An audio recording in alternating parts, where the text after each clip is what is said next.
Hello po sa mga mahal kong listeners, magandang araw po sa inyong lahat. Ako po ulit ang inyong tagapagsalaysay, si Miss Winnie, at ito ang ating kwento. Sumasobra ka na, tita! Ipakukulong kita sa ginagawa mo! Hinahayaan kitang saktan ako pero hindi ako makakapayag na saktan mo ang lola ko! At bakit ha? Lumalaban ka na ha? Talagang lalaban ako! Hindi na ako magpapatalo sa'yo kahit kay papa pa! Kinulam ako ng lola mong yan. Dapat lang nasaktan siya at pahirapan. Mabulok kayong dalawa sa impyerno. Ikaw ang mabubulok sa impyerno. Palingkerang kabit. Kung may masama sa ating dalawa, ikaw yon. Mahihiya si Satanas sa sama ng ugali mo. Ikaw, Papa, nakakaya mong saktan ng kabit mo ang sarili mong ina? Anong klase kang anak? Patapon na nga ang buhay niyo, ay dinadamay niyo pa kami. Magandang araw po, Miss Winnie. Ako nga po pala si Bea. Sa kasalukuyan, 32 years old na po ako ngayon. Ang kwentong ibabahagi ko ay nangyari sa akin 19 years ago, year 2009, noong nakatira pa ako sa bahay sa poder ni Papa. Tungkol po ang storyang ito sa live-in partner ng Papa ko na si Tita Vanessa.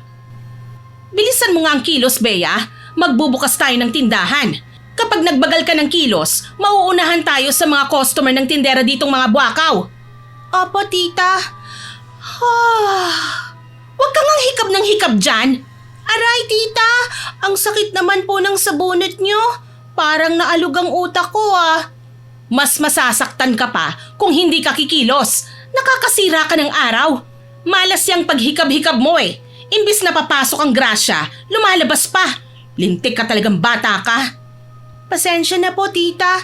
Inaantok pa po kasi ko Madaling araw pa lang po kasi. Hindi po ako sanay magising ng ganito kaaga. Hoy, magising ka na sa katotohanan, Bea. Ito ang buhay mo ngayon, ha?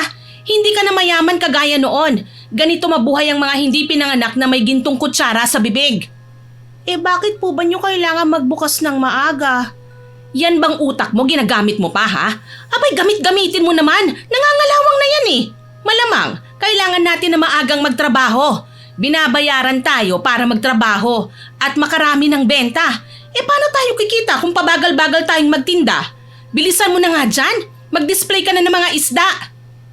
Paano po ba ito i-display? Hindi ko po alam Ay nako, pati ba naman yan problema ko pa ha? I-check mo yung size ng mga isda.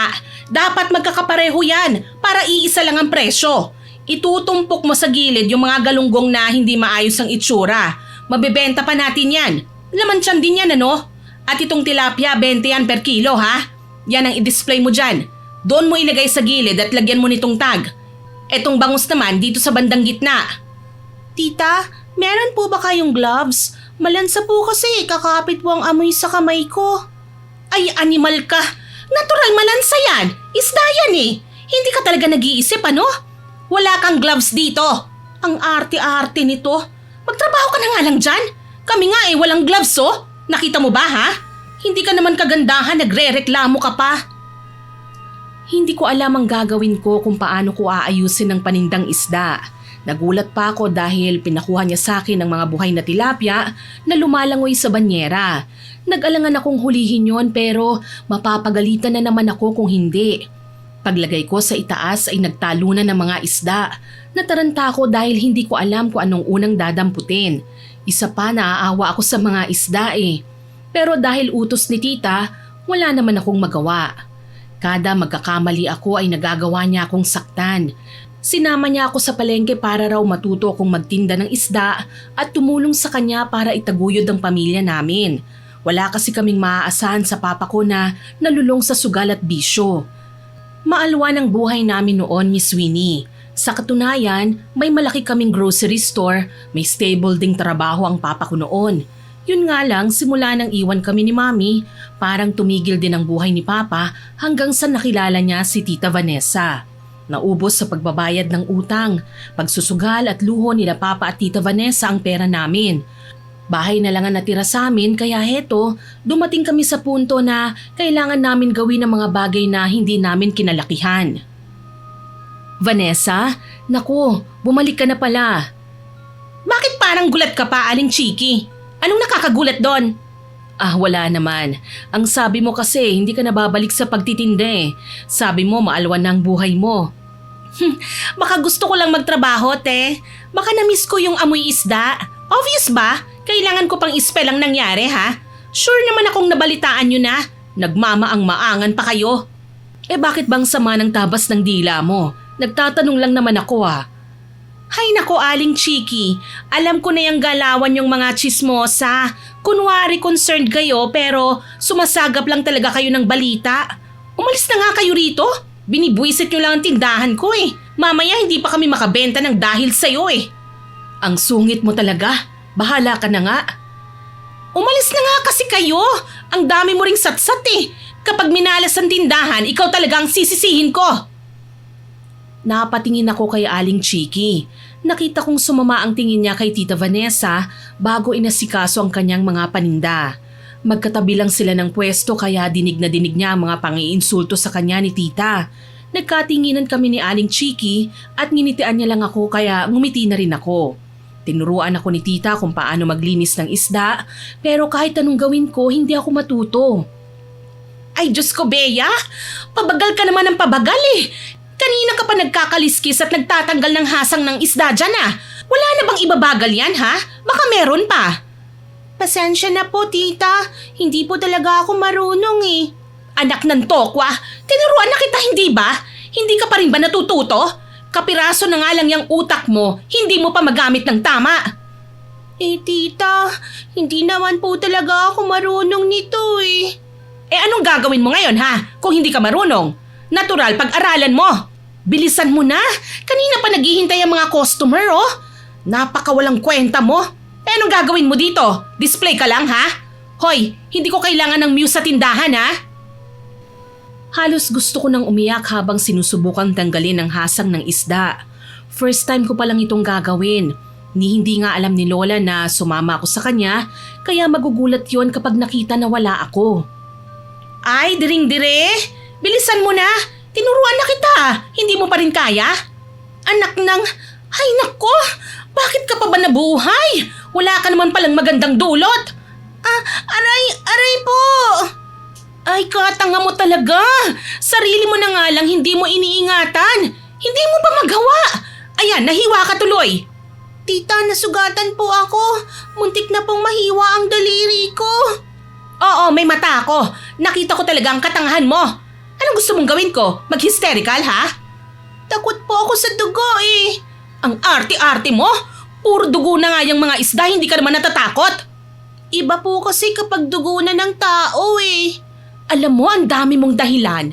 Kung takot ka sa dugo, kanina ka pa dapat nahimatay dyan. Umalis ka na nga dyan.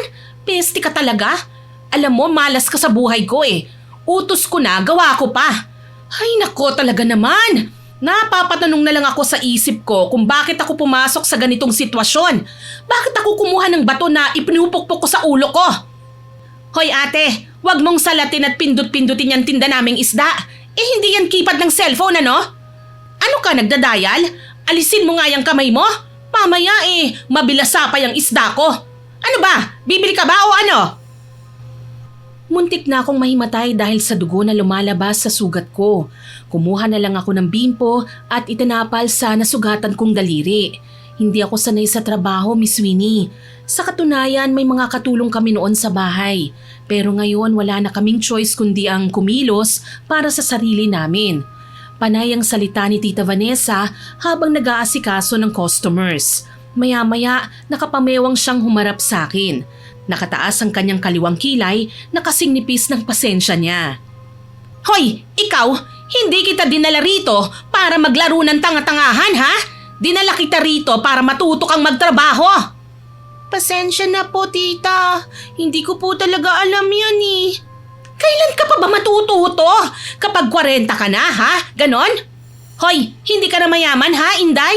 Kaya wag mo kong paandaran ng kaartihan mo. Ano bang problema mo ha? Hindi po talaga ako maalam sa ganyan eh. Lintik na. Puro ka kasi pagbabasa ng libro eh. Puro ka libro. Wala ka naman palang natututunan. Nanggigigil na ako sa'yo. Naku, lumapit ka nga rito. Mag-aral kang magtanggal ng hasang ulit. Pero tita, may sugat na po ako eh. Ano? Ano Anong pakialam ko? Mahahati ba sa 8 kapag nagtrabaho ka na may sugat, ha? Hugasan mo na yan at lagyan ng band-aid. Ay naku, Diyos ko Mio. Naku, bata ka. Dapat nag-iingat ka. Matalim ang mga kutsilyo na gamit dito. O ito, band-aid. Kunin mo. Itapal mo na kagad sa sugat mo. Marami pong salamat, Aling Chiki. Ikaw naman kasi, Vanessa. Bakit mo pa dinala yan dito? Hindi naman pala marunong ang bata. Bakit ba pakialamera ka, ha? Intindihin mo na yan isda mo kesa sa amin. Nagmamalasakit lang naman ako. Ay, hindi namin kailangan ng malasakit mo. Gobyerno ka ba, ha? Gobyerno nga walang malasakit tapos ikaw pumapapel ka pa. Oy, mga suke-suke! Huwag kang bumili dyan sa matandang yan! Ay, Diyos ko, bilasan ang mga tinda niyan kagaya niya! Tapos yung bangus niya amoy gilik! Huwag kayong maniwala dyan, sariwa ang isda na meron ako. Kapag sa akin kayo bumili, may dagdag pa. Hay nako, sigurado akong mga bilasa at durug-durug ng isda na ibinibigay niyan. Maniniwala ba kayo sa matandang buhay pa pero mukha ng inaagnas? Naghahanap ka ba talaga ng away, Vanessa? Ikaw, bakit kasi pakialamera ka, ha? Kung ayaw mong mapuna, huwag kang gagawa ng kapuna-puna. Ikaw naman gumawa ka ng sarili mong mundo para hindi ka nangingialam sa iba. Tama na po yan, wag na po kayong mag-away. Ikaw kasi! Bakit po ako? Kung hindi ka pa importante, walang makikialam na matandang hukluban. Malas ka talaga sa buhay ko. Hindi ako nakakilos kagad ng sabunutan ako ni Tita Vanessa at isubsob sa naipong hasang sa gilid ng sangkalan. Napahiya ako sa mga tao sa palengke. Umiyak ako at halos hindi makatingin sa mga tao sa paligid dahil sa hiya. Hindi sana titigil noon si tita kung hindi lang lumapit si Aling Chiki at hinawi siya.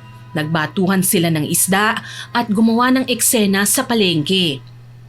Ikaw talagang matanda ka? Pakialamera ka talaga! Sumusobra ka na kasi. Akala mo hindi kita papatulan? Sige, nang magkasubukan tayo. Ano bang pakialam mo, ha? Huwag mong ibunton sa bata ang galit mo. Kung gusto mo ng away, hindi kita uurungan. Sino ka para manakit ng bata na hindi mo naman anak? May karapatan ako, no? Dahil ako ang nagpapakain sa kanya. Asawa ko ng tatay niya. Hindi ka asawa, no? Kabit ka. Kabit ka lang kaya wala kang karapatang pagbuhatan siya ng kamay. Oo na, kabit na ako. Sige, ipagkalat mo. Isigaw mo kung gusto mo. Kabit ako, sige na, oo na. Ang kapal ng mukha nito. Ikaw nga matandang dalaga Pinakialaman ko ba ang buhay mo, ha? Isusumbong kita sa tatay niyan. Ha, para namang may pakialam si Gino dyan. Muli na naman silang nag-away. Mabuti na lang at tumulong ang ibang tao para awatin sila. Nagmistula kaming nasa shooting sa pelikula. Pinagtatawanan pa nga kami ng iba Wala akong problema sa pag-aasawang muli ni Papa pero mahirap talagang pakisamahan si Tita Vanessa. Kailangan siyang palaging masunod. Bandang tanghali natapos na kami sa pagtitinda. Naunang umuwi si Tita Vanessa dahil naiinis pa rin siya sa akin. Pagka-uwi ko, nakita ko si Lola na nasa bungad ng pinto. Mano po, Lola Carmen? Kaawaan ka ng Diyos. Saan ka ba galing, Bea? Sa ano po Kanina pa kita hinahanap. Bakit hindi ka man lang nagpaalam? At saka, bakit ang lansa ng amoy mo? Sa ano po Hoy, bakit ba ang tagal mong umuwi? Para kang naglalakad sa buwan Bilisan mo ang kilos. Magluto ka na, dali na. Po? Bingi ka ba? Ang sabi ko magluto ka. Po? Opo, sandali lang po. Gutom na ako Alam mong pagod ako kung saan-saan ka pa siguro pumunta at ang tagal mong nakauwi. Nagligpit pa po kasi ko Sandali lang, Bea. Dito ka lang. Vanessa, may alam ka ba kung saan galing itong si Bea? Pinasama ko ho siya sa palengke. Bakit ho ba? Anong problema? Bakit mo pinagtatrabaho ang apo ko? 13 years old pa lang siya. Ano naman ho kung 13 pa lang siya? Ako nga nung 12 anyos pa lang nagtatrabaho na Wala pang alam si Bea sa pagtatrabaho. Hindi siya dapat nagtatrabaho. Pwede ba, ma? Pagod ho ako. Huwag kayong manermon ng manermon. Hoy, ano pang tinatanga-tanga mo dyan, ha, Bea? Kilos na! Opo. Dito ka lang, Bea. Hindi ka aalis. Huwag kang magluluto. Po, pero paano po tayo kakain? Sinabihan na kita, Vanessa, ha? Mapapayagan kitang tumira rito kahit kabit ka lang. Pero wag na wag mong aalilain ang apo ko. Aalilain? Sigurado ho kayong siya ang alila rito? Wala ba kayong mata ha? Ako ang alila rito? Kargo ko kayong tatlo kaya dapat lang na may tumulong sa akin. Hindi yung sa akin lang kayo umaasang lahat. Bata pa si Bea. Hindi siya dapat nagtatrabaho. Sino ang gusto niyong magtrabaho? Ako lang ho? O baka naman kayo? Paano kayo magtatrabaho? Ang binti niyo nga pilay na. Ang lakas ng loob mong sagot-sagutin ako ng ganyan. Tandaan mo na sa pamamahay kita. At sana matandaan niyo rin kung sino ang nagpapalamon sa inyong lahat. Dapat nga hindi ko to ginagawa Ang tanga ko lang talaga. Ako lang yata ang kabit na mabait. Paano ka naging mabait kung inaalipin mo si Bea? Isusumbong kita kay Gino. Anong magagawa ng sumbong niyo? Sa tingin niyo ba kakampihan kayo nun? Gumising nga kayo sa katotohanan, ma. Wala nang pakialam si Gino sa inyo. Kung hindi ko pagtatrabahuhin ang apo niyo, anong ibibili niya ng gamot niyo, ha? Sige nga. Sino nga asahan niyo? Si Gino? Oo nga pala. May pensyon kayo. Pero sinong may hawak? Hindi ba ang anak niyong sugarol? Sumusobra ka na. Kung hindi mo inuto ang anak ko, hindi siya malululong sa bisyo at maibebenta ang mga ari-arian namin. Kaya dapat lang na ikaw ang magtrabaho dahil kasama ka sa paglustay ng pera namin. Hoy, baka nakakalimutan niyo. Lulong na sa pagsusugal ang anak niyo bago pa ako dumating sa buhay niya. Huwag niyong isisi sa akin ang lahat ng nangyari. Kung hindi mo sinigundahan ang bisyo niya, hindi siya magkakaganon. Kasalanan ko pa naging ganun siya, ha? Konti lang ang napakinabangan ko sa pera niyo, pero bakit parang habang buhay kong pagdudusahan? Kung ayaw niyong magtrabahong apo niyo, di kayo na lang. Tita, wag naman po. Hindi na nga po makalakad si Lola ayaw niya magtrabaho ka, di siya na lang. Oo, ako na lang. Kaya ko yon. Lola, wag na po. Ako na po ang bahala. Pero Bea, hindi mo kaya ang ganong gawain. Para lang yun sa mga matatanda. Ayan, ganyan kasi kayo Binibaby niyo si Bea kaya nagiging tamad. Nung bata nga ako, kaedad niya, nagtatrabaho na ako. Huwag mong ikumpara ang apo ko sa'yo. Dahil ikaw, wala namang nagmamahal sa'yo Pinabayaan ka ng mga magulang mo. Magkaibang bagay yon. Hanggat buhay pa ako, hindi ako papayag na maapi siya. Di wag. Kung ayaw niyo siyang magtrabaho, wag na rin kayong maggamot. Anong sinabi mo? Bakit? Sino bang gumagastos para sa gamot niyo? Ako lang naman, hindi ba? Kung ayaw niyo siyang tumulong sa akin sa pagtatrabaho, wala naman hong kaso yon. Wag na kayong kumain at maggamot. Simple lang naman yun Napakasama mo talaga. Kung masama ako, pinabayaan ko na sana kayo. Sa gamot niyo pa lang wala nang magtatagal na magsustento sa inyo.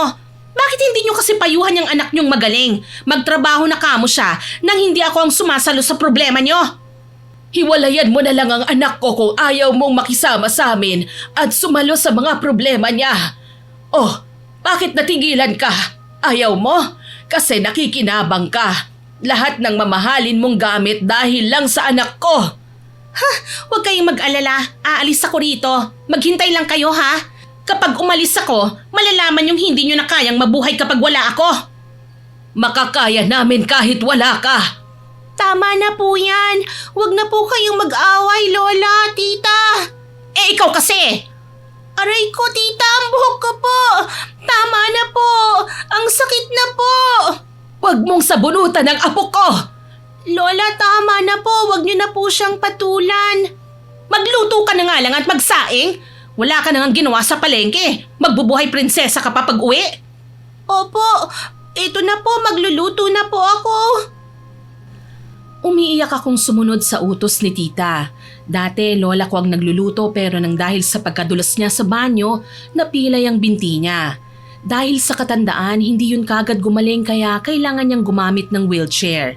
1 linggo na ang nakararaan, napilitan akong mag-asikaso ng bahay. Nagluto ako noon ng bangus na dala ni tita galing sa palengke. Dahil sa hindi ako sanay na magluto at hirap akong magprito, Dahil tumatalsik ang mantika, nasunog ko ang pinritong isda. Hindi ko alam ang gagawin. Itatago ko na lang sana kaso malalaman din naman yun ni tita hanggang sa nakita niya ako sa akto na itatapo ng sunog na isda. Hoy! Anong ginagawa mo? Bakit mo itatapon ng ulam, ha? Ang hirap-hirap kumita ng pera, magtatapon ka lang ng grasya? Kapag nagtampo ang grasya sa atin, mahirap nang bumalik. Tita, kasi po... Anong nangyari? Bakit ganyan ang itsura, ha? Pasensya na po, tita. Anong ginawa mo sa ulam natin? Sunog yan, oh! Sobrang itim na yan, parang puwet ng kaldero. Pasensya na po, tita. Hindi ko po sinasadya. Sinubukan ko naman pong lutuin kaya lang po nasunog eh. Isa pa, nahirapan po akong baliktarin kasi nakakainis ka talaga. Buisit ka? Ang sarap mo talagang sabunutan. Aray ko po, tita. Tama na po. Buisit ka talaga? Alam mong pagod na pagod ako tapos sa pagkain na lang ang ibabawi ko, sisirain mo pa? Sorry na po. Hindi ko po talaga sinasadya. Hindi sinasadya? Dahil sa katangahan mo, wala tayong ulam ngayon. Kainin mo ngayon yan. Oh, ayan. Sige, ngumanga ka. Tita, tama na po. Tama na po, mainit po. Sinabunutan ako ni tita at nginudngod sa bagong lutong bangos. Hindi pa siya nakontento at sinaboy sa akin ang kawali na may konting mantika pa. Muntikan nang tumalsik ang mantika sa mukha ko. Mabuti na lang natakpan ko ng 2 braso ang aking muka. Humiyaw ako dahil sa pagkakapaso. Pilit kong inalis ang mantika sa aking braso dahil sa tindi ng sakit. Naabutan kami ni Lola sa ganung tagpo. Nakita ko kung paano siya nahirapang paandarin ng wheelchair pero pinilit niya para lang makalapit sa akin. Hinila niya ako papunta sa kanya. Vanessa! Tumigil ka na! Huwag mong saktan ang apo ko! Buisit talaga kayong lahat sa buhay ko! Buisit kayo! Ano na naman ba ang problema mo? Bea, ayos ka lang ba, apo? Ayos lang po ako, Lola. Sumusobra ka na sa pagpapahirap mo sa apo ko! Ha? Ako na naman? Ako na naman ang mali, ha? Ganon? Bakit hindi nyo tignan ko anong ginawa ng apo nyo sa pagkain? Tignan nyo nga, oh! Sinunog niya ang ulam natin. Anak ng teting talaga, oh. Wala talagang utak. Pasensya na po, tita. Pasensya? Anong magagawa ng pesteng pasensya na yan, ha? Mababalik ba niya ng itsura ng niluto mong bangos, ha? Naku, nakakainis talaga kayo. Alam mong hindi siya marunong magluto. Siya pa ang pinaasikaso mo ng pagkain. Natural lang. Bakit kaya niyo bang magluto? Hindi nga kayo halos makagalaw. Wala ka talagang awa sa apo ko. Kung naigagalaw ko lang itong paa ko, baka pinalipad ko na sa mukha mo ito. Kahit nakakatayo pa ho kayo, wala kayong binatbat sa akin. Matandang hukluban na, ang yabang-yabang pa. Napakasama talaga ng ugali mo. Di masama na talaga ako. Lumayas ka sa pamamahay namin. Hindi ka namin kailangan dito. Hindi ako aalis. Bahay ito ng nobyo ko, no? Nakapangalan lang sa kanyang bahay na ito. Pero hanggat nabubuhay ako, may karapatan pa rin ako rito. Ewan ko nga ba sa inyo kung bakit ang tagal-tagal niyong mamatay nang mawala na kayo sa buhay ko? Sumusobra ka na talaga. Palamunin ko na nga kayo, kayo pang may ganang awayin ako. Yang kasamaan ng ugali mo, magkakaroon ka rin ng katapat. Tignan na lang natin kung hindi ka karmahin sa ginagawa mo. Hoy tanda, pinagbabantaan mo ba ako, ha? Wala ka namang binatbat sa akin eh. Hindi ka uubra sa akin, hoy! Dumating si Papa kaya natigilan ang pagsasagutan nilang dalawa. Madumi ang kanyang suot na t-shirt. Namumula ang kanyang mga mata, maging ang kanyang pisngi. Pasuray-suray pa siyang pumasok sa loob ng bahay. Nang makita niya kami, hindi man lang siya nag-abalang tanungin kami. Dumiretso siya sa sofa at nahiga. Gino, pagsabihan mo nga itong kabit mo. Sinaktan ng anak mo. Sumusobra na yan. Bakit hindi ko siya sasaktan, ano? Simpleng utos na nga lang, hindi pa niya magawa. Sinong hindi mainis, ha? Dinidisiplina ko lang ang anak mo, Gino. Maniwala ka sa akin. Bahala nga kayo dyan. Pagod ako, ha? Gino, Ganun na lang ba yon? Pababayaan mo lang ang kabit mo na saktan ang sarili mong anak? Gino! Gino! Lola, tama na po. Hayaan niyo na po siya. Hindi umimik si Papa sa sinabi ni Lola. Sanay naman na ako sa ganun niyang ugali eh. Bigla na lang siyang nagbago na parang nawala na siya ng interes sa lahat, lalo na sa akin. Pakiramdam ko, binura na niya ako sa buhay niya. Pagagalitan pa sana ni Lola si Papa pero pinigil ko na lang siya. Wala naman din kasi kaming mapapala eh. Tinignan kami ni Tita na parang nagmamalaki pa na hindi kami tinulungan ni Papa. Sinundan niya si Papa at sinermo na nito. Hoy Gino, pagsabihan mo nga itong magaling mong nanay at anak, hindi na nga nakakatulong, nakakaperwisyo pa. Inutusan ko lang magluto ng ulam. Aba, sinunog pa. Talagang rebelde yung anak mo. Sinusunod mo kasi ang luho kaya lumalaking mangmang sa mundo. Ay, matutulog ako. Huwag niyo akong istorbohin. Anak ng... Hoy! Aray!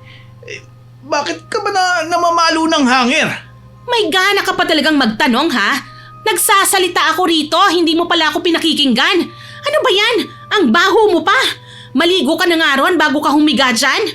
Pagod nga ako. Huwag mo akong pinakikialaman. Pagod ka. So ano ako rito, buhay prinsesa? Hindi napapagod? Anong dahilan at napagod ka wala ka namang trabaho? Ang sakit mo sa tenga. Puro ka pagbubunga nga Bigyan mo naman ako ng katahimikan, pwede ba? Bigyan kita ng katahimikan? Bigwasan kaya kita, gusto mo? Wala ka na nga naaambag dito? Uuwi ka pa na parang wala lang? Ay, makaalis na nga lang. Ang dami mong sinasabi. Wala namang kwenta. Saan ka na naman pupunta? Aalis na lang ulit ako kesa marinig yung pinagsasabi mo dyan. Diyan ka na nga. Gino! Hoy! Gino! Nagkatinginan kami ni Papa bago siya tuluyang lumabas ng bahay.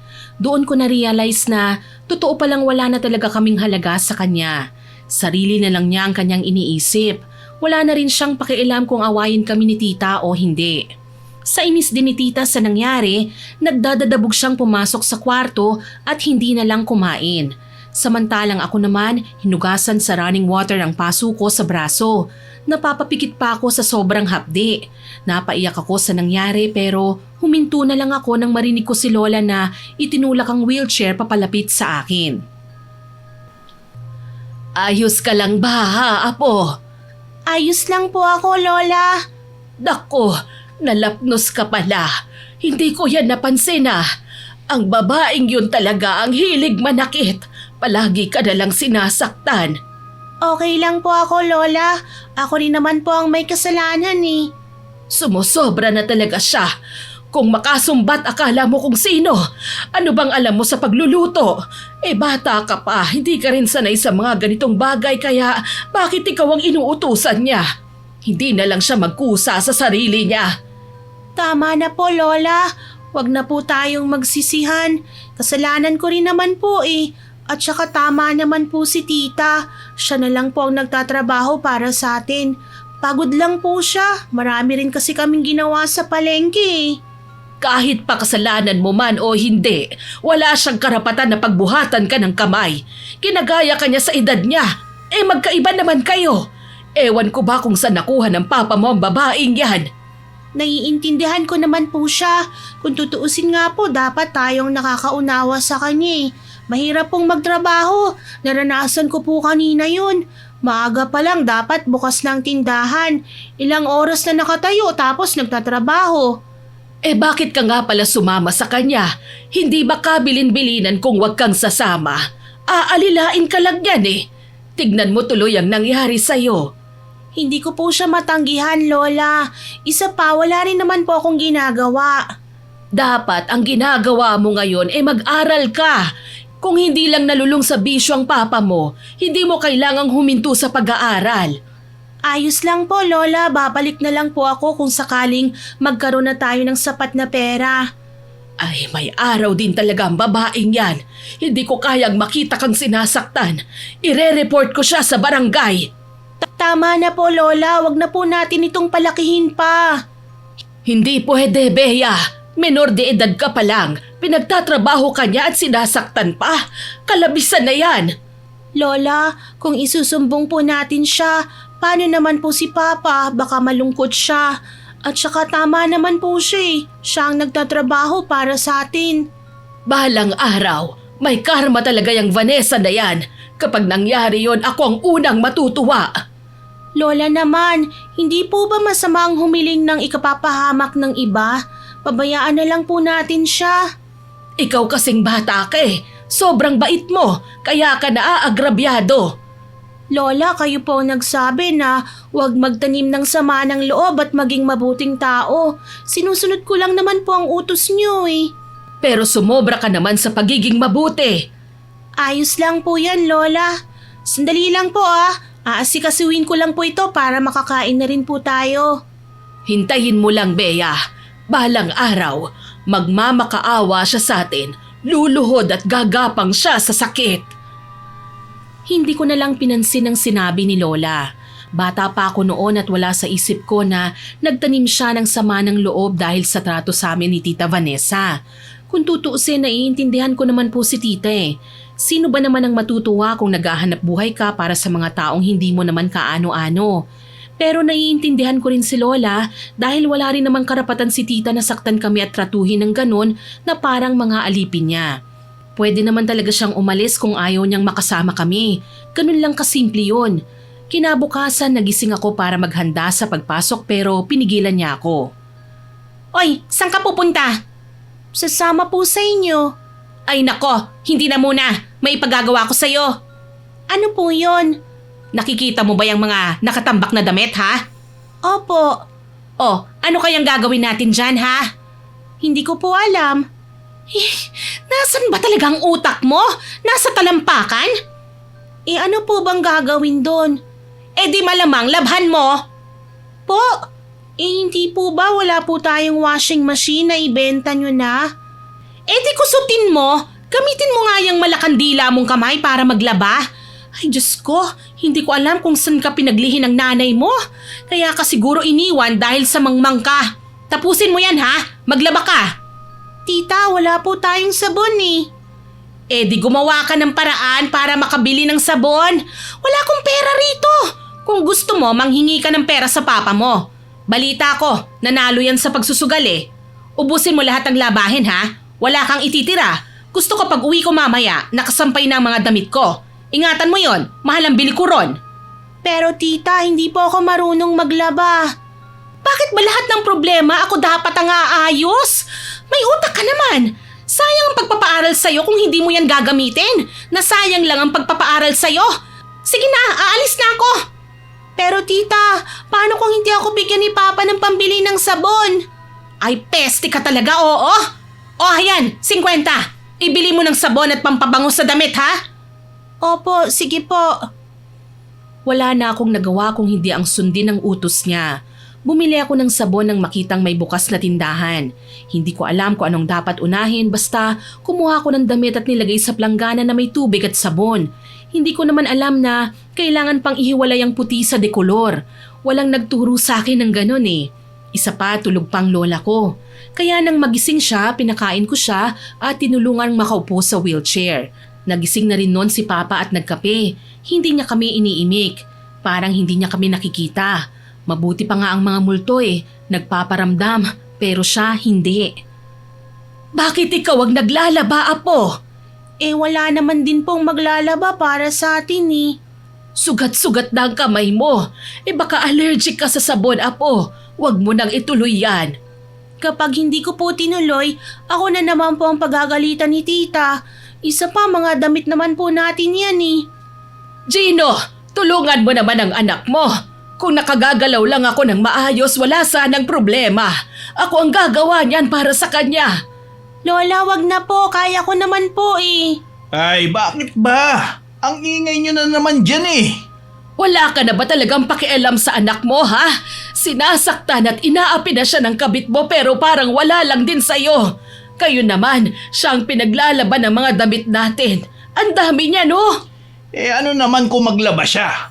Damit naman natin yung nilalaban niya eh. Bakit ka ba ganyan sa anak mo, ha?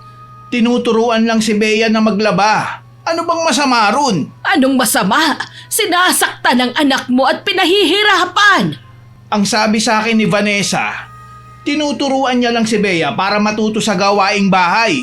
Kung hindi niyo kinonsinti yan, natuto sana yan sa kahit simpleng gawain lang. Hindi sana siya nahihirapan. Nagmamagandang loob na nga yung tao, ganyan pa iniisip niyo. Ako pa talaga ang may kasalanan, Gino. Kung hindi ka nalulong sa sugal at bisyo mo, maghihirap ba tayo ng ganito? Hindi dapat yan tinatamasa ng anak mo. Ayan na naman kayo, May. Ang sakit niyo rin sa tenga Wala na talagang katahimikan sa bahay na to. Wala ka ng galang sa akin. Sino bang gumasta sa lahat ng pinaghirapan ko? Binenta mo ang grocery store natin, pati mga sasakyan. Ang mga pinundar kong bahay hindi na rin nakatakas sa'yo. Hindi na ako magugulat kung pati itong bahay natin nakasangla na rin. Oh, bakit? Kayo naman na may kasalanan ng lahat ng ito Kayo ang pumilit sa akin na pakasalan ko si Emma. O ngayon, iniwan ako. Tignan nyo ang nangyari sa akin. Dahil alam kong gusto mo siya kaya gumawa ako ng paraan para magkatuluyan kayo. Masama bang ginawa ko? Ganyan kayo.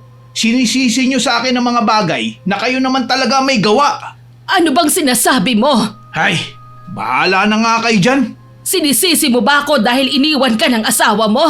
Hindi ko hawak ang utak niya, Gino. Kung hindi ka na niya mahal, wala na akong magagawa pa. Oo na. Gino, tulungan mo ang anak mo! Bakit ko siya tutulungan? Naiinis ako sa kanya. Ano? Bakit ka naman naiinis sa sarili mong anak? Dahil kamukha niya mama niya. Naiinis ako kapag nakikita siya. Anong kinalaman niya sa problema niyo? Anak mo siya, Gino. Inabandona na nga siya ng mama niya. Huwag mo namang hayaang mawalan din siya ng papa. Ay, wala akong pakialam Bahala nga kayo dyan. Saan ka na naman pupunta, Gino? Hayaan niyo na po siya, Lola. Pasensya ka na, Apo. Narinig mo pa talaga yung sinabi ng ama mo. Hindi niyo po kasalanan yon. Kung alam ko lang na magiging ganito. Tama na po, Lola. Huwag na po kayong mag-isip ng kung ano-ano. Pasensya na talaga. Hindi kita matutulungan, Apo. Kung bakit ba kasi na-disgrasya pa ako Ayos lang po yon. Hindi niyo po kailangang sisihin ang sarili niyo. Huwag po kayong mag-alala. Kaya ko naman po ito Hindi ko na lang pinakita kay Lola na nalungkot ako sa ginawa ni Papa. Palihim kong pinupunasan ang luha ko habang naglalaba. Tinuruan na lang ako ni Lola ng mga dapat gawin. Pero biglang may tumawag sa cellphone niya na kailangan niyang sagutin. Dahil mahina ang signal sa likod bahay kung saan ako naglalaba, saglit siyang lumayo. Dumating ang tanghalian pero hindi pa rin ako natatapos maglaba. Naabutan ako ni tita na naglalaba pa rin. Napakakupad mo talaga! Hanggang ngayon, hindi ka pa rin tapos? Kasi po marami po talaga Yung damit po ni Papa maraming mancha at yung sa inyo naman po malansa kaya nakailang ulit po ako sa pagkusot. Anong ibig mong sabihin? Nadugyot akong tao, ha? Ganun ba? Hindi naman po yun ang ibig kong sabihin Nagtatrabaho po kayo sa palengke kaya naiintindihan ko po. Teka, bakit sama-sama ang mga damit? Hindi mo hiniwalay ang puti sa dikolor? Po? Iniangat ni tita ang pulang damit niya na nasa planggana kasama ng mga puting damit. Nawala sa isip ko na kailangan nga palang ihiwalay ang puti sa dekolor. Nalagyan ng Clorox ang damit niya at kumalat yun. Galit na galit niyang hinampas yun sa akin. Ay! Anong ginawa mo sa damit ko, ha? Pasensya na po, hindi ko po sinasadya. Ang mahal ng bili ko sa damit na ito, binaboy mo lang? Pasensya na po talaga, aayusin ko po. Paano mo to aayusin? Namantsahan na nga ng Clorox, Ano ka, magmamagic? Halika nga rito. Pagod ako sa trabaho, nananakit ng lalamunan ko tapos ganito pang madadatnan ko. Aray, tita! Lintik ka talaga! Salot ka sa buhay ko! Sinabunutan ako ni tita at kinaladkad papunta sa harapan ng planggana. Muli na naman akong nakatikim ng pang-aapi sa kanya. Nginudngod niya ako sa planggana. Paulit-ulit niyang ginawa kahit na pinakiusapan ko siyang tumigil na. Hindi ko napigilang makainom ng konting tubig. Napasukan din ng tubig ang ilong ko. Ngayon ko lang naisip kung bakit hindi ako lumaban sa kanya noon. Hindi pa siya nakontento. Mag-asawang sampal pa ang ginawa niya sa akin bago dumating si Lola. Vanessa! Tigilan mo ang apo ko! Lola! Palagi na lang bang ganito ang aabutan ko ha, Vanessa? Palagi mo na lang bang sasaktan ang apo ko? Tanungin mo dyan sa magaling yung apo kung ano ang ginawa niya sa mamahaling kong damit. Sinira niya, oh! Halika nga ulit dito. Hindi pa ako tapos sa'yo. Sige, subukan mong saktan ulit ang apo ko.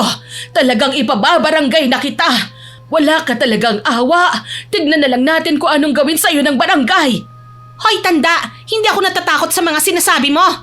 Sige, kung gusto mo tatawag na ako ng barangay ngayon. Tignan natin kung saan ka dadamputin. Menor de edad ang sinasaktan mo. Una, pinagtrabaho mo. Ngayon naman gagawin mong alila. Hindi na ako papahayag, Vanessa. Ikaw ang nakikitira sa bahay namin. Kung ayaw mong makisama, bukas ang pinto at lumayas ka. Hindi ho ako aalis dito.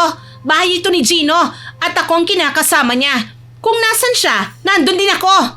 Para lang sa simpleng damit nagkakaganyan ka. Mahal ang bili ko rito, no? Tapos sisirain lang niya? Damit lang yan, Vanessa. Napapalitan yan at naluluma. Pero ang ginawa mo sa apo ko, hindi mo kayang bilhin ng pera. Tumahimik ka nga. Baka gusto mong itulak kita sa wheelchair mo. Ang yabang-yabang mo?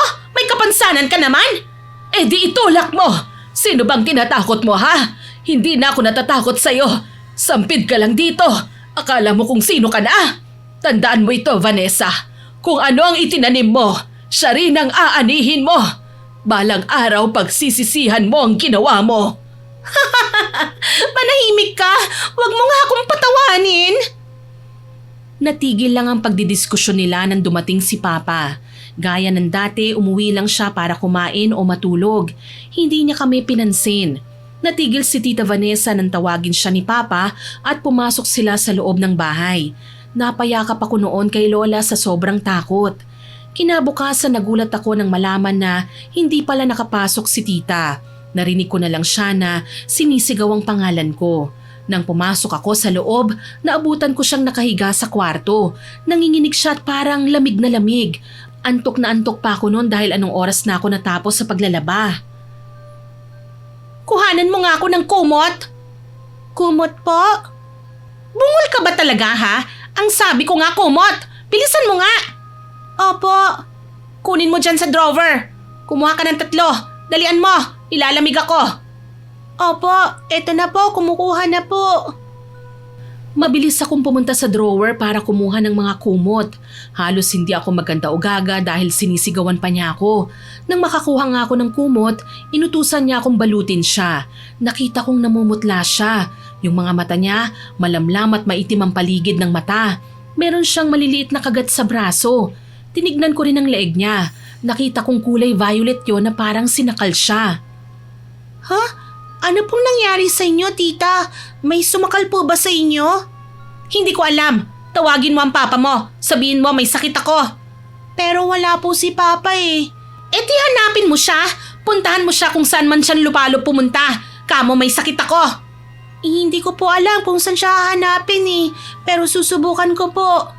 Huwag kang babalik dito hanggat hindi mo siya kasama, ha? Hinanap ko noon si Papa kung saan-saan ako nagpunta at nagtanong-tanong sa mga nakikita ko sa sugalan. May nakapagsabi na nakikipag-inuman siya. Naabutan ko siyang tawa ng tawa habang nakikipag-usap sa mga kaibigan niya. Agad ako lumapit at sinabi ang nangyari kay Tita Vanessa. Papa, pinapatawag po kayo ni tita. Oh, ano naman ang kailangan nyo? May sakit po kasi siya eh. Hinahanap po niya kayo. Bakit ako ang hinahanap niya? Doktor ba ako? Kung may sakit siya, doon siya lumapit sa doktor. Pero papa, wag daw po akong uuwi kung hindi ko kayo kasama. Sino ba ang kadugo mo? Ako o siya? Sa akin ka sumunod ah. Umuwi ka na ron at ikaw ang mag-alaga sa kanya. Pero papa... Huwag nang matigas ang ulo mo. Umalis ka na nga sa harapan ko. Alis na. Kahit anong pilit ko sa kanya, hindi niya talaga ako pinakinggan. Pinakita pa niya sa akin kung paano siya makipag-usap sa mga babaeng kainuman niya na kulang na lang halikan niya. Pinagtabuyan niya ako kaya wala akong nagawa kung hindi ang bumalik sa bahay. Nang pumasok ako sa kwarto, Nakita kong nasa lapag na si Tita Vanessa at halos gumagapang na papunta sa akin. Hinihila niya ang kanyang paa at kitang-kita ko ang hirap sa kanyang muka. Tita, ano pong nangyari sa inyo? Nasaan ba si Gino? Hindi po sumama sa akin pa uwi eh.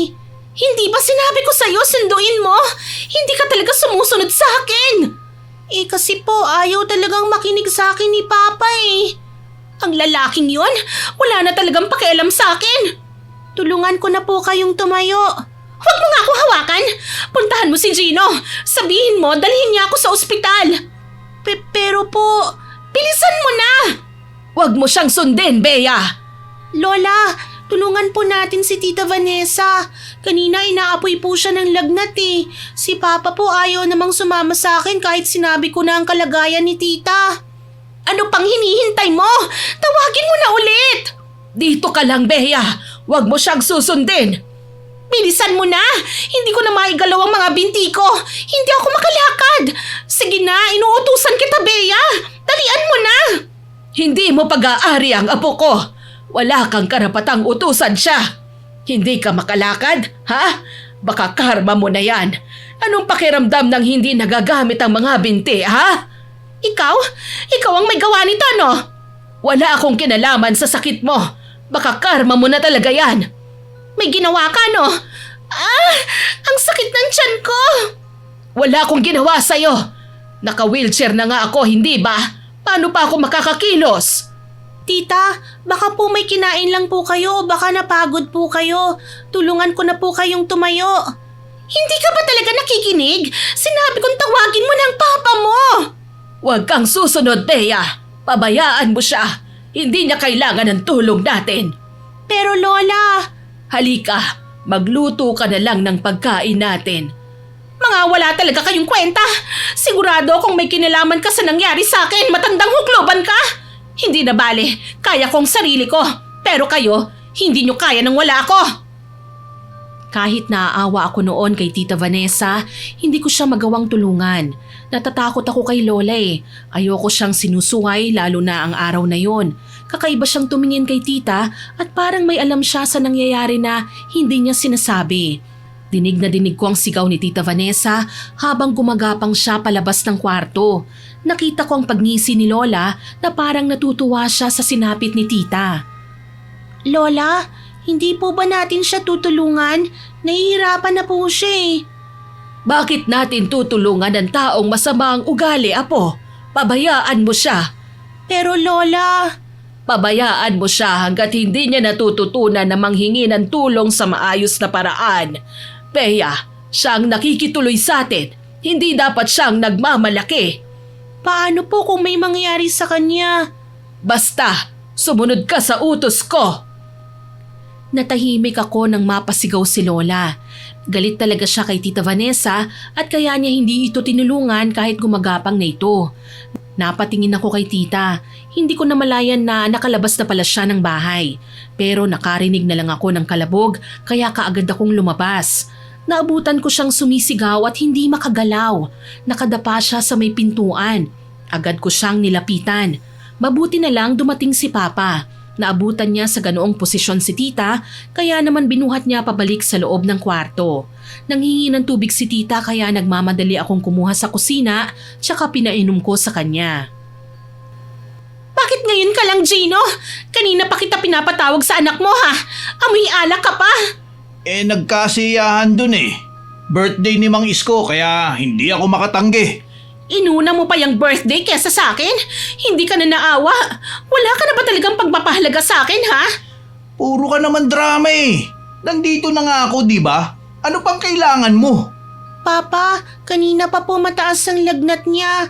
Kaya po kita pinuntahan doon dahil kanina ka pa po niya hinahanap. Normal lang yan na lagnat. Sobrang sipag mo kasi sa trabaho eh. Gino, hindi ko maigalaw ang mga paa ko. Yang nanay mo, sigurado akong may kinalaman siya kung bakit ako nagkaganito. Ano namang gagawin sa'yo ni Mama? Hindi na nga siya makalakad oh. Pinagbibintangan mo pa. Dalhin mo na ako sa ospital. Dalhin mo na ako. Ano ka ba? Overfatigue lang yan eh. magpahinga ka na lang muna. O ikaw, Bea, magluto ka ng lugaw. Pakainin mo yan, Tita Vanessa mo. Bakit anak mo ang uutusan mong mag-alaga sa mahadera at palengkerang kabit mo na yan, ha? Hindi niya yan kaano-ano. Ikaw ang mag-alaga niyan dahil ikaw ang nagdala niyan dito. Halika na, Bea. Pabayaan mo na sila dyan. Pero Lola, kawawa naman po si Tita oh. Ay, sige na nga po, magluluto na lang po ako. Gino, ikaw ang mag-asikaso sa kanya. Ma, hindi ako pwedeng magtagal eh. Umuwi lang ako para kumuha ng pera. Hoy, Vanessa, pahingi naman ng pera oh. Nakakaya kasi wala akong ambag sa inuman eh. Kahit 300 lang. Ano? Manghihingi ka pa ng pera? Alam mong namimilipit na nga ako sa sakit, ganyan pang sasabihin mo? At saka, akala ko ba birthday yon? Bakit hindi ka libre? Haray! Ang sakit ng tiyan ko! Sige na, magbigay ka na lang kung meron ka. Dami mo pang sinasabi dyan eh. Umaarte ka pa dyan. Papa, hindi po umaarte si Tita. Nahihirapan po talaga siya. Ay nako, kayong mga babae, kahit kailan puro kaartehan lang ang alam nyo eh. Ay, makaalis na nga. Gino, wag mo akong iwan! Gino! Gino, ano ba? Lola, umalis na naman po si Papa. Wala po tayong choice. Kung hindi kasi masamang ugali niyang si Vanessa, hindi naman tayo magdadalawang isip na tulungan siya. Kung hindi niyo ako tutulungan, umalis na lang kayo sa harapan ko! Alis! Napakagulo ng buhay namin, Miss Winnie. Parang lahat kami na nakatira sa bahay na yon may kanya-kanyang hugot sa buhay. Si Papa parang naging galit sa lahat ng mga babae. Si Tita Vanessa naman may galit sa amin. Si Lola galit kay Tita Vanessa at kay Papa. Sobrang gulo po talaga. Pero kahit ganon, wala akong pagpipilian kung hindi ang alagaan si Tita Vanessa. Pinunasan ko siya ng bimpo na binabad sa tubig. Chinecheck ko ang temperature niya at pinapakain ko siya ng lugaw kahit ayaw niya. Patuloy na lumalala ang mga sugat niya sa katawan, ang pamamaga ng kanyang leeg at ang pananakit ng kanyang tiyan. 2 araw siyang nagkaroon ng sakit. Hanggang sa isang gabi, nagising na lang kami na sumisigaw siya at nag-iiyak. Nang makarating ako sa kwarto, nakita kong sumusuka siya sa sahig. Napakabaho ng itim na likidong sinuka niya na parang amoy hasang ng isda. Tita, ano pong nangyayari sa inyo? Tita! Papa! Papa, gising po! Si Tita sumusuka na naman po! Dalhin niyo na ako sa ospital! Hindi ko na kaya! Papatayin niyo ako! Tita, sino po? Sino pong papatay sa inyo? Yung lalaking may dalang malaking karet! Papatayin niya ako! Gusto niya akong kunin! Munti ka na niya akong masukahan. Mabuti na lang at nakailag ako. Hindi ako makapag-isip ng tama dahil mas lalong nakakatakot ang itsura ni Tita Vanessa. Namamagana ang kanyang leeg na nagkukulay violet na rin. Nagsuka siya ng mabahong likido at napansin kong may kumpul na buhok siyang naisuka. Agad kong niyugyog si Papa na natutulog pa rin ng mga sandaling yun. Papa! Papa, gumising na po kayo! Ano ba? Natutulog yung tao eh. Si Tita po, sumusuka na naman po. Pabayaan mo siya magsuka. Pero Papa, baka kung ano pong mangyari sa kanya. Natutulog pa nga ako eh.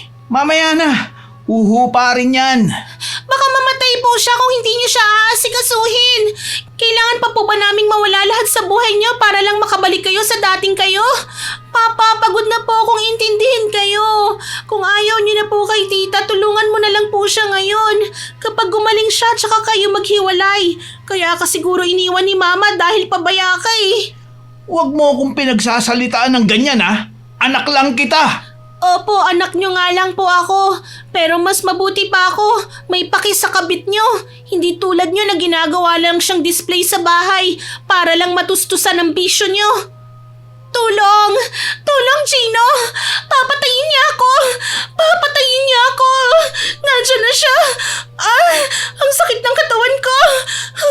Ayoko na! Ayoko na! Sumisigaw na si tita sa sobrang sakit. Ako na ang sumusuyo kay papa na dalhin na siya sa ospital. Nakita niya ring namimilipit si tita kaya naman binuhat na si tita at sinugod sa ospital. Naiwan ako sa bahay dahil hindi ko pwedeng iwan si Lola. Nagigilty ako sa nasabi ko kay papa pero naging dahilan naman yun para kumilos siya. Lola, ano na po kayang nangyari kay tita? Kung ano man ang sakit na meron siya, karma niya na yon. Lola naman wag naman po kayong ganon. Bakit ba parang kumakampi ka pa sa kanya? Sinasaktan ka na nga niya ang bait mo pa rin. Hindi naman po masama si tita Sana po gumaling siya. Anong hindi masama? Inaapi ka nga niya sinasaktan, iniinsulto. Paanong hindi siya masama? Ikaw, Bea, ha? Natutuwa ako na mabait kang bata, pero sumobra ka naman.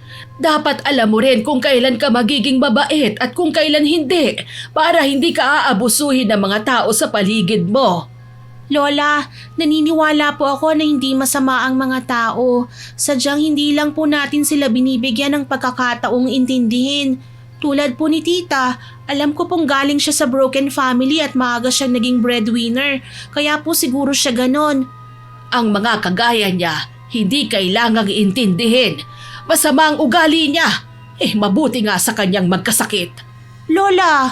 Oh, bakit? May kinalaman po ba kayo sa nangyari kay tita? Ako? Wala akong alam dyan, apo. At saka paano ko magagawa sa kanyang ganung bagay? Sarili ko nga, hindi ko maasikaso. Iba ang sinabi ni Lola sa kanyang kinikilos. Pakiramdam ko, may alam talaga si Lola sa nangyari pero hindi lang niya sinasabi. Hindi ako kagad nakatulog noon. Inisip ko kasi kung anong nangyari sa kanilang dalawa. Kinabukasan, umuwi si Papa para kumuha ng mga damit ni tita. O obserbahan pa raw si tita. Yung unang test daw kasi, normal lang naman daw ang resulta. Hindi pa matukoy kung ano talaga ang sakit niya. Nawala nang magtatrabaho sa amin kaya naman lumapit ako sa may-ari ng tindahan na pinagtatrabahuhan ni tita. Humingi ako ng tulong para magkaroon ng trabaho habang wala pa si Tita Vanessa. Napagbigyan ako kaya ako nang nag-assist sa pansamantalang tindera. Bea, nabalitaan ko ang nangyari sa tita mo ha. Kumusta na siya? Nasa ospital pa rin po Hindi pa rin daw po alam kung ano ang sakit. Naku, kawawa naman. Kailan pa ba nangyari yun? Mag-iisang linggo na po mabuti naman at sinamahan ng papa mo. Wala naman po siyang choice Wala pong tutulong kung hindi siya lang. Sana nga po gumaling na si tita Alam mo, hanga ako sa yung bata ka. Kahit ganun ang trato sa'yo ng madrasta mo, mabait ka pa rin sa kanya. Mabait naman po si Tita Vanessa. Anong mabait doon? Parang palaging nakataas ang dalawang sungay niya.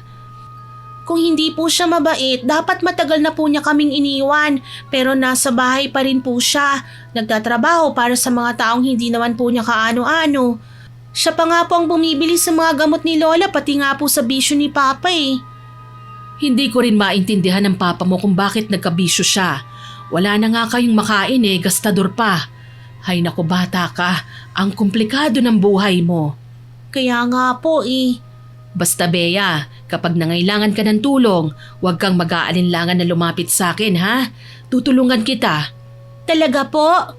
Oo naman, maliban na lang sa usapang pera ha. Kapag sinaktan ka pa ulit ng palengkerang kabit na yon, sabihin mo sa kanya na ipakukulong mo siya. Huwag kang matatakot. Paano po siya makukulong? Hindi ko naman po kayang gawin yun kung sakali Takutin mo lang siya. 13 years old ka pa lang, Bea. Dapat nga pinag-aaral ka pa nila Huwag kang matakot na lumaban. Yang papa mo kapag kumampi, sabihin mo idadamay mo siya, lalo na't sugarol siya. Close kami ng mama at lola mo kaya kakampi mo ko. Talaga po? May contact po ba kayo ni mama? Pinagbawalan po kasi akong kausapin siya Kumusta na po kaya siya? Ayos lang naman siya. Naglalakad ng papeles kasi mangingibang bansa raw. Nung may grocery store pa kayo, isa ako sa tindera nyo. Hindi mo ba yun natatandaan? Pasensya na po. Hindi po kasi ako pumupunta sa grocery store nun Tsaka ang dami po ninyo, hindi ko po kayo matandaan. Hayaan mo na.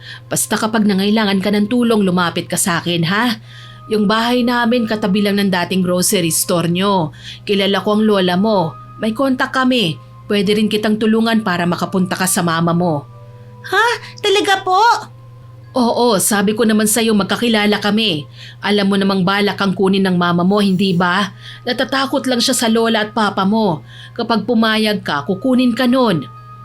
Kung sakali naman po, papayag kaya siyang kasama ko si Lola? Ha?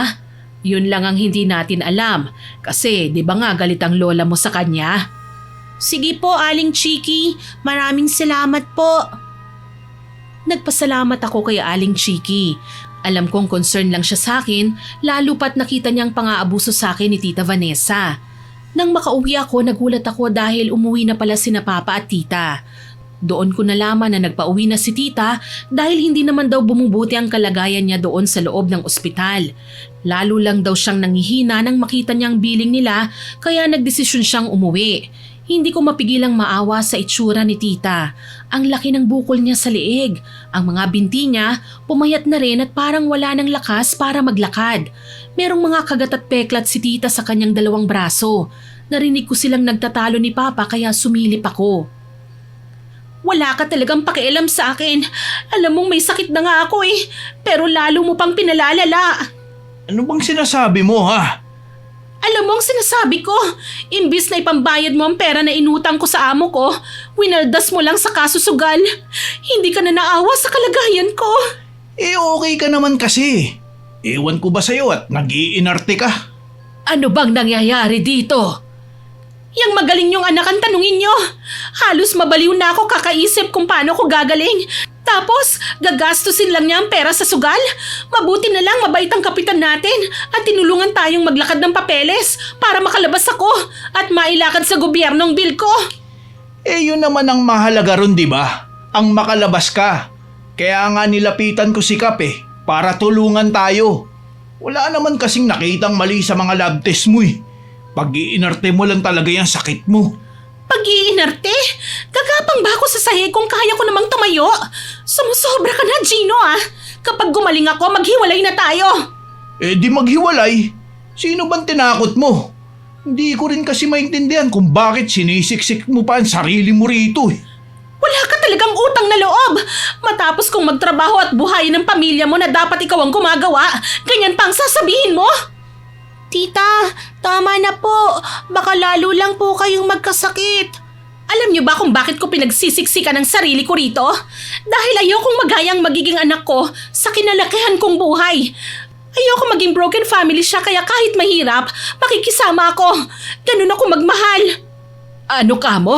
Magiging anak? Tama ho kayo ng dinig. Buntis ho ako. Kaya hindi ako mabigyan ng gamot sa ospital dahil buntis ako. Pero parang walang pakialam ang anak niyo. Buntis ka pala? Bakit gayon mo lang sinabi?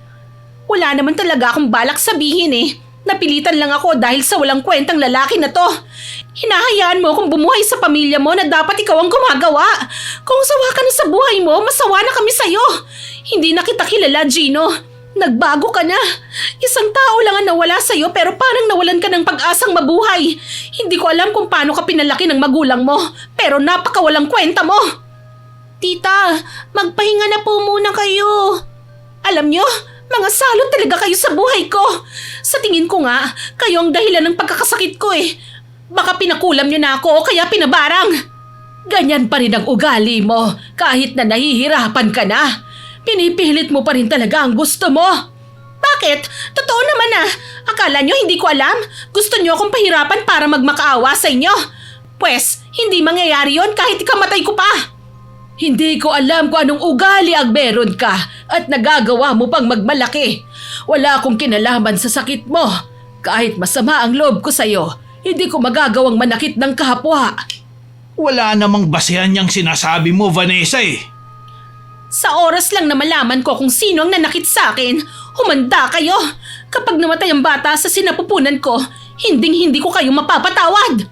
Ano bang sinasabi mo dyan? Ikaw lang naman ang mahilig na gumawa ng gulo eh. Hindi ka na nga namin pinapatulan eh. Sumigaw si Tita dahil sa sakit. Umarko ang kanyang likuran na parang may tumutusok sa kanya. Kumikilos siya na parang may tumutusok sa tagiliran at likod niya. Awang-awa ako sa kanya pero hindi ko naman alam kung anong dapat gawin para makatulong. Pumunta ako sa likuran niya at tinignan yon. May nakita akong maliliit na tusok. Namumula pa yun na para bang may sinagawa sa kanya na acupuncture. Wala namang dugo pero maraming tusok na para bang gawa ng karayom hanggang sa kanyang braso. Nagulat na lang kami nang matumba si Tita Vanessa at mangisay sa sahig. Hindi ko alam ang gagawin ko. Unang beses kong makakita ng taong nangingisay at nagdideliryo pagkatapos. Tinulungan naman siya ni Papa. Nang mahimasmasan siya, pinainom namin siya ng tubig. Muli na naman siyang nagsuka ng mabahong likido. Halos masuka kami sa amoy. Binuhat siya ni Papa at saka ako inutusang magtawag ng tricycle sa labas. Nang makakuha kami ay umalis na siya. Sinabihan pa ako ni Papa na huwag iiwan si Lola. Maladrama talaga ang tagpo sa bahay namin. Pagkapasok ko sa bahay, naabutan ko si Lola na may kausap sa cellphone niya. Napansin kong nanginginig siya at parang kabado. Nang makita niya ako, kaagad niyang binaba ang cellphone. Lola, sino pong kausap niyo? Oh, wala, kaibigan ko lang. Nasa na sila? Umalis na po sila. Saan daw pupunta? Baka po bumalik sa ospital. Wala naman pong sinabi si Papa eh. Hindi ko alam na buntis siya. Kung alam ko lang, hindi ko sana ginawa ang... Lola, bakit po? May ginawa po ba kayong masama? Lola, sabihin niyo po sa akin. Bea, naiintindihan mo naman ako, hindi ba? Bakit po? Totoo po bang sinabi ni Tita Vanessa na may kinalaman po kayo sa nangyayari kay Tita? Ano itong nagawa ko? Gusto ko lang namang magtanda siya sa mga ginawa niya sa atin, pero hindi ko alam na buntis pala siya. Lola, sabihin niyo po sa akin, ano po bang ginawa niyo? Lola! Pinakulam ko siya, Bea. Po, bakit niyo naman po ginawa yun? Lola naman masama po yun. Ginawa ko lang yun para mailigtas ka. Wala akong kakayahang ipagtanggol ka, Apo. Ang papa mo naman wala ring pakialam sa'yo tapos ikaw, hindi ka naman gumaganti. Ang bilin sa akin ni Mama kahit ano pong mangyari, wag na wag po akong gumanti, lalo na kung matanda sa akin. Yun nga ang mali, Bea. Hindi sa lahat ng bagay hahayaan mong inaapi at tinatapakan ka. Matuto kang lumaban, Apo. Ginawa ko yun para makapaghiganti sa kalupitang ginagawa niya sa'yo. Tama na po, Lola. Itigil niyo na po ang pangkukulam. Hindi po maganda yan. Ayoko pong dungisan yung sariling kamay niyo para lang iligtas ako. Pinatigil ko na, Apo. Sana matapos na ito. Huwag mong sasabihin sa kanila ang nalaman mo, ha? Mangako ka sa akin, Bea. Opo, basta po wag niyo pong uulitin, ha? Aalis na po ako. Tama na po, Lola. Hindi ko alam ang mararamdaman ko nung sinabi yon sa akin ni Lola. Napaisip talaga ako kung paano niya nagawang manakit ng ibang tao. Siguro ganun talaga ang pagmamahal ng mga lola na kaya nilang gumawa ng mga bagay na hindi naman nila ginagawa noon para lang sa kanilang apo. Ang hindi ko lang maisip bakit kailangang humantong sa ganitong paraan. Nahiya rin ako noon kasi lola ko pang nakaisip na iganti ako, na parang ang hina-hina ko para ipagtanggol ko ang sarili ko. Pero anong magagawa ko? Bata pa ako eh. Takot din akong makasakit ng ibang tao. Umuwi si Papa at Tita Vanessa at kahit gusto kong sabihin sa kanila ang nalaman ko, nanatili lang akong tahimik. Ilang araw kong inalagaan si Tita Vanessa pagkatapos kong magtinda sa palengke. Medyo gumagaling na siya at nakakalakad na rin. Gusto na nga niyang magtrabaho pero pinigilan ko siya at sinabing magpahinga muna. Isang araw papasok na sana ako sa trabaho nang malaman kong may lagnat si Lola. Wala akong magawa kung hindi ang alagaan siya at wag munang pumasok. Lola, mataas po ang lagnat niyo. Bea, nilalamig ako. Aayusin ko lang po ang kumot. Sandali po. Ano kayang nangyayari sa akin? Bigla na lang sumama ang pakiramdam ko. May gamot po ba kayong hindi nainom, Lola? Wala naman. Habang wala po ako, baka may ginawa kayong hindi nyo lang sinasabi. Baka nadapa po kayo o natumba kayo kaya nilalagnat kayo ngayon. Walang ganon. Nandyan ba ang papa mo? Opo, Hindi po siya umalis ngayon. Simula nang nalaman niyang buntis si tita, medyo tumitino na po siya. Lola, bakit parang may tumutubong bukol po sa katawan niyo? Tapos may maliliit ring tusok sa katawan niyo. Parang pareho nung kay Tita Vanessa. Nang sabihin ko yon ay napasigaw si Lola. Dinaramdam niya ang sakit ng katawan. Hindi ko alam ang gagawin kaya tinawag ko si Papa. Nakita ko sila ni Tita na nakaupo sa sofa at parang may pinag-uusapan. Agad na tumayo si Papa at pumasok sa kwarto. Narinig kong tumawa si Tita at saka sumunod sa amin. Oh, Ma, anong nangyayari sa'yo? Ang sakit ng katawan ko. Parang tinutusok. Sinasabi ko na nga ba kayo ang nagpakulam sa akin. Ano? Nakalimutan mo nang sinabi ng albularyo? Kapag gumaling na ako, mapapasang sakit ko sa nagpakulam sa akin. Tama ko ng hinala. Kayo talaga yon. Ang kapal ng mukha niyong kulamin ako. Ano ba, Vanessa? Huminahon ka nga? Paano ko hihinahon kung siya pala talagang kumulam sa akin? Demonyo talagang nanay mo. Ginawa ko lang yon dahil ang sama ng ugali mo. Kung may makapal man ng mukha sa atin, ikaw yon. Humanda ka sa aking matanda ka. Kakalbuhin kita. Hindi kagad ako nakakilos ng mabilis nang lumapit si Tita at sinabunutan si Lola. Kung ano-ano ang sinabi niya. Sinubukan namin siyang pigilan pero hindi namin siya maawat. Talagang nawala na siya ng kontrol. Nahila niya si Lola pababa ng sahig. Kitang-kita ko kung paano magmakaawa si Lola na tulungan siya pero nakatulala lang si Papa. Para akong bombang sumabog. Sa inis ko, sinabunutan ko si Tita Vanessa hanggang sa mabitiwan niya si Lola. Kami ang nag-away. Kinalmot ko siya, sinampal at inumpog sa drawer. Tsaka lang kami inawat ni Papa. Hindi ko akalaing magagawa ko po yun. Ang akala ko kaya kong kumalma pero hindi pala. Kapag nakita mo pala na nasasaktan ng mahal mo sa buhay, makakagawa ka ng bagay na hindi mo akalaing magagawa mo. Doon ko naintindihan kung bakit pinakulam siya ni Lola. Nagkakasakitan kami ni Tita. Nakalmot niya ako at nasampal kaya patas lang kami. Sumusobra na po kayo, tita. Ipakukulong ko po kayo sa ginagawa niyo. Hinahayaan ko lang po kayong saktan ako pero hindi ako makakapayag na saktan mo ang lola ko. At bakit ha? Lumalaban ka na? Talagang lalaban po ako. Hindi na ako magpapatalo sa inyo kahit pa kay Papa. Kinulam ako ng lola mong yan. Dapat lang saktan siya at pahirapan. Mabulok kayong dalawa sa impyerno. Ikaw ang mabulok sa impyerno! Palingkerang kabit ka! Kung may masama sa ating dalawa, ikaw yon. Mahihiya si Satanas sa sama ng ugali mo! Ikaw, Papa, nakakaya mong tignan na sinasaktan ng kabit mo ang sarili mong nanay? Anong klase kang anak? Patapon na nga ang buhay niyo, idadamay niyo pa kami! Lalo akong nagpuyo sa galit ng sampalin ako ni Papa. Parang may kung anong bumulong sa akin na sagutin siya at mawalan ng respeto. Pero bago ako sumagot, tinulungan ko munang makabangon si Lola at inihiga sa kama. Wala kang galang ah. Mag-iingat ka sa sinasabi mo ah. Akala mo kung sino kay anak lang kita? Wala kang karapatang bastusin ako. Matagal na akong nawalan ng respeto sa inyo. Simula nang ibenta niyo ang lahat ng ari-arian natin. Wala ka ng ibang ginawa kundi isipin ang sarili niyo. Paano naman kaming umaasa sa inyo? Tapos nagdala pa kayo ng kabit na galing yata sa impyerno ang ugali. Kaya hindi nakapagtataka na iniwan kayo ni Mama eh. Bea, taba na apo. Huwag kang ganyan sa papa mo. Hindi, Lola. Kung siya nga na anak niyo, walang respeto sa inyo, bakit ko siya re-respetuhin? Hindi po yun hinihingi, Lola. Kusa yung binibigay sa mga karapat-dapat. At silang dalawa, hindi sila karapat-dapat na respetuhin.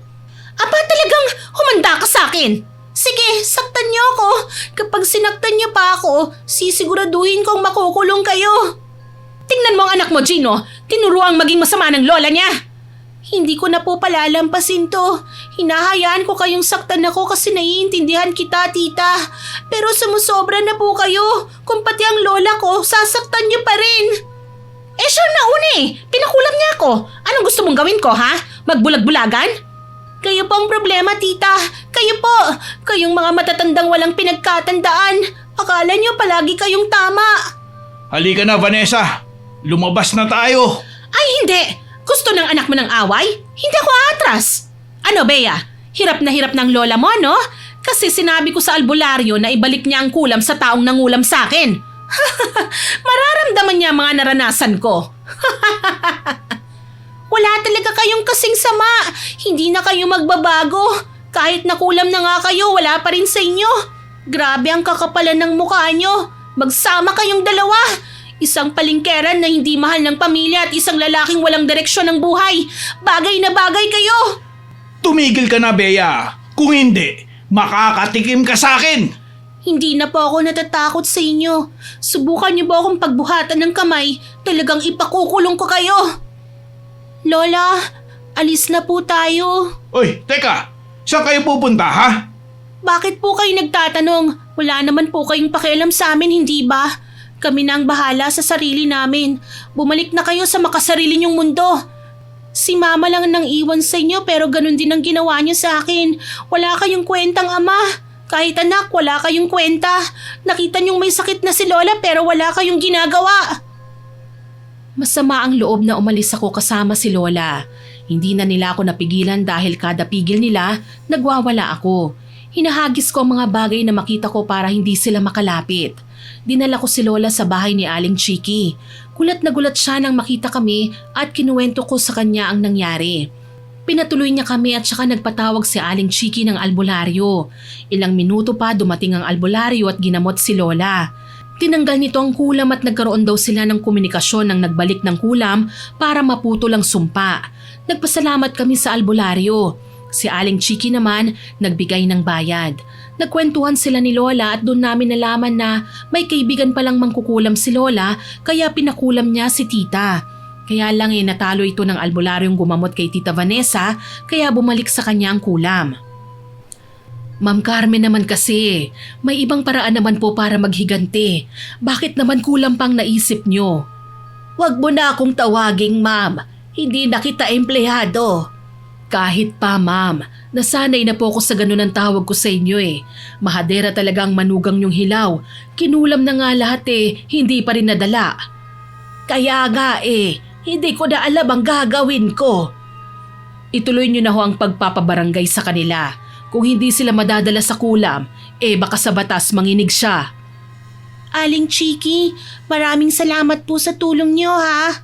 Wala yon. Tatawag pa lang mama mo, kakausapin ka. Sabihin mo na ang gusto mong sabihin sa kanya para tulungan ka, ha? Opo. Mula nang iniwan ako ni mama, kaya Aling Chiki na siya kumukontak para kumustahin ako. Kaya nagkakausap kami ni mama nang hindi alam nila lola at papa. Nang tumawag si mama, sinabi ko ang mga nangyari, kaya nagalit siya kay papa. Umuwi siya sa amin para ipatawag sila ng barangay at para kumbinsin akong sumama sa kanya. Pinamediko legal ako ni mama para lalong tumibay ang laban namin sa barangay. Kailangan daw kasi yon lalo na't nasaktan ako ng pisikal. Nagharap kami sa barangay at nagkakomprontahan. Sumama si Lola para tumistigo laban kay Tita Vanessa kahit masama ang pakiramdam niya. Nung una matapang pa si Tita Vanessa at sinabi ang ginawang pangkukulam sa kanya nang wala namang naniniwala. Naungkat ang pagpapabaya ni Papa sa akin, ang pagpipilit ni Tita na magtrabaho ako sa palengke at ang pang-aabuso niya. Kahit na sinasabi niyang buntis siya, mas malaki pa rin ang pananagutan nilang dalawa sa akin maging kay Lola. Naalala ko noon kung gaano kagaling manakot si Kapitan para maayos ang gusot kaya dahil doon napaiyak si Tita Vanessa. Nagulat na lang ako nang lumuhod siya sa harapan ko para magmakaawa. Bea, maawa ka naman sa amin. Buntis ako. Magkakaroon ka na ng kapatid. Hindi ako pwedeng makulong. Ginawa ko lang naman yun dahil dinidisiplina kita. Gusto lang kitang matuto sa buhay. Katulad mo, nasira rin ang pamilya namin. Baga akong naulila kaya naging ganito ako. Gusto ko lang na habang lumalaki ka, may natututunan ka para maging matatag ka at may konting alam sa gawaing bahay. Kaya kita tinuturo ang maghugas ng plato, maglaba, magluto at kung ano-ano pang mga simpleng bagay na dapat mong malaman. Bakit tita? Kasama po ba doon ang pananakit niyo sa akin? Kasama rin sa pagdidisiplina? Bea anak, maawa ka naman sa akin. Pangako, magbabagong buhay na ako. Magtatrabaho ko. Aayusin ko ang buhay ko para sa'yo at sa magiging kapatid mo. Ma, sorry na ha. Ma, hindi ko na uulitin. Nadala lang ako ng emosyon ko kasi nalaman kong kayo ang nagpakulam sa akin. Patawarin niyo na ako, Ma. Hindi ko yun gagawin kung nakinig ka lang sa akin na wag mong saktan ang apo ko. Kahit sinong nasa posisyon ko, gagawin yon para lang mailigtas ang apo nila. Siya na lang ang meron ako at hindi ako papayag na pati siya masira ang buhay. Ma, pakiusap naman po. Maawa na po kayo kay Vanessa. Please naman, pag-usapan na po natin ito. Ngayong inakyat sa barangay ang usapan, ganyan ka na? Noong sinasaktan ako ng kabit mo, hindi ka man lang umiimik. Pasensya na po, Ma. Alam mo naman na malaki ang tampo ko sa inyo eh. Kaya ganun ang naging reaksyon ko. Malaki ang tampo? Anong ikinatampo mo? Binigay ko naman ang lahat sa iyo, anak. Lahat ng ari-arian ko sa iyo nakapangalan. Kaya nga naibenta mo ang lahat eh. Kulang pa ba ang mga nagawa ko? Ultimo pensyon ko inuubos mo. Pagbagong buhay ka na, anak. Ngayong magiging tatay ka na ulit. Huwag mo nang gagawing miserable ang buhay ng mga anak mo. Magsimula tayo ulit. Isang tao lang ang nawala sa iyo, pero marami pa kaming natitira. Pangako po, magbabagong buhay na po kami. Pasensya na talaga. Bea, patawarin mo sana si Tita Vanessa mo ha. Hindi na mauulit ito. Totoo yan. Nagkaroon kami ng kasunduan sa barangay na hindi na niya ako pagbubuhatan pa ng kamay at kapag naulit, iaakyat ng reklamo sa police station. Nagkapatawaran na lang kami. Gusto sana akong kunin ni Mama para magkasama na lang daw kami pero hindi siya pumayag na kasama si Lola. Hindi ko naman po pwedeng iwan si Lola kaya pumayag na lang ako na maiwan ulit kay Papa. Hindi ko iiwan ng taong nagtanggol laban sa nangaapi sa akin. Simula noon naging mabait ng trato ni Tita sa akin maging kay Lola. Si Papa naman naghanap na siya ng trabaho para makaipon kapag nanganak na si Tita. Hindi na naungkat pa ang tungkol sa usaping kulam. Tinuturuan pa rin ako ni Tita ng mga gawaing bahay pero hindi na po niya ako sinasaktan. Kung minsan nagtataray pa rin siya pero naiintindihan ko naman. Makaraan ng ilang buwan, nagsilang si Tita ng sanggol na lalaki. At matapos ang 1 taon, muli akong bumalik sa pag-aaral. Sa tulong ng mga padalang pera ni Mama, nakapagtapos ako ng pag-aaral at ngayon nakakapagtrabaho na bilang marketing specialist sa isang kumpanya. Sa kasamaang palad, namatay si Lola matapos kong makagraduate kaya naman umalis na ako sa poder ni Papa. Wala na akong dahilan para manatili sa kanya. Pinadadalhan ko na lang sila ng pera sa abot ng aking makakaya. Hanggang dito na lamang po ang aking liham.